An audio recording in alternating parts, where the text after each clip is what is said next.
I came to this subject before I was 10 as a Baptist Sunday school teacher. I wanted to teach junior class in Sunday school, so I learned to read very early. What baffled me from the beginning was the Bible itself. I could not find my people in a book that's supposed to be about all mankind. And what called my attention to the neglect of Bible was the Sunday school lessons with all those white angels.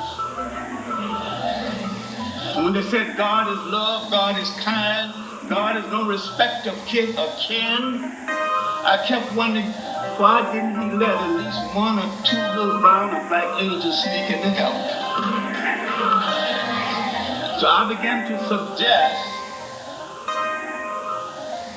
that somebody else had tampered with God's book and favored somebody else, and that the Bible to a great extent was a rationale for European domination, but had been used as such. Then, coming to, after leaving Georgia, after a white man that I worked for, if he's alive today, he's a little over the Capitol L. His name was Gag Steiger. I asked him about some books on the African people in ancient history. And in the language of the South, he let me down slow. He spoke kindly. He said, John, I'm sorry, baby. You came from a race that's made no history. But if you persevere, if you obey laws and study hard, you make history someday. And you personally might one day be a great Negro like Booker T. Washington. Booker T. Washington was the one thing whites approved of at that time. All right. While doing chores at a local high school, holding the coat and the books of a recitalist, I opened a book called The New Negro, and I found an essay by a Puerto Rican of African descent, Arthur Schomburg. The essay was called The Negro Digs Up His Past. Now I knew I was not only older than slavery, I was older than my oppressor, and my oppressor was the last branch of the human race to enter that arena. Mock civilization. Don't get mad, get smart, prove me wrong.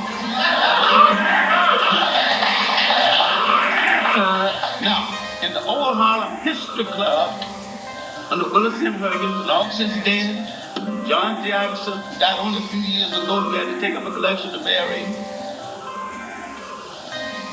Charles Cypher, J. Rogers, under all of these teachers pointing me to good material, Arthur Schomburg telling me, go study the history of your masters. Study the people who took you out of history, then you'll understand your history. I started on an old chestnut, recently mentioned, H.G. Wells' Outline of History. It is still worth reading. It is a good basic outline.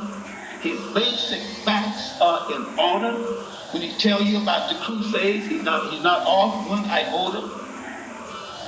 But his interpretation is basically Eurocentric to the point of being a prejudiced document. Now, I was reading these kinds of books. I was reading Spengler's Decline of the West when I was 18 years old. So I began to read European masterpieces, and I began to read European curiosity about Africa. General Masses, 6 volumes. Egypt, Light of the World, 2 volumes.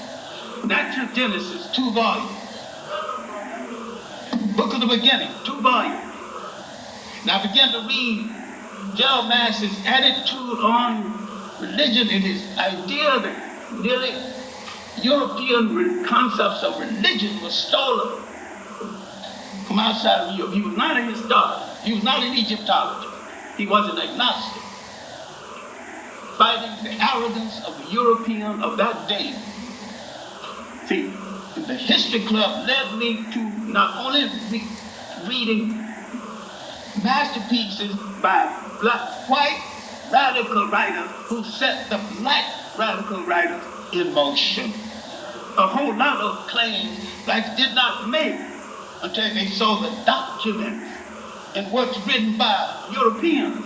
And these works written by Europeans, what black had the time and the money to sit down and do a 6-volume work? Well, Dr. Clarke, I would like you to hold it right there. Yes, thank you. Hold it right there. And sometimes I regret having to ask a question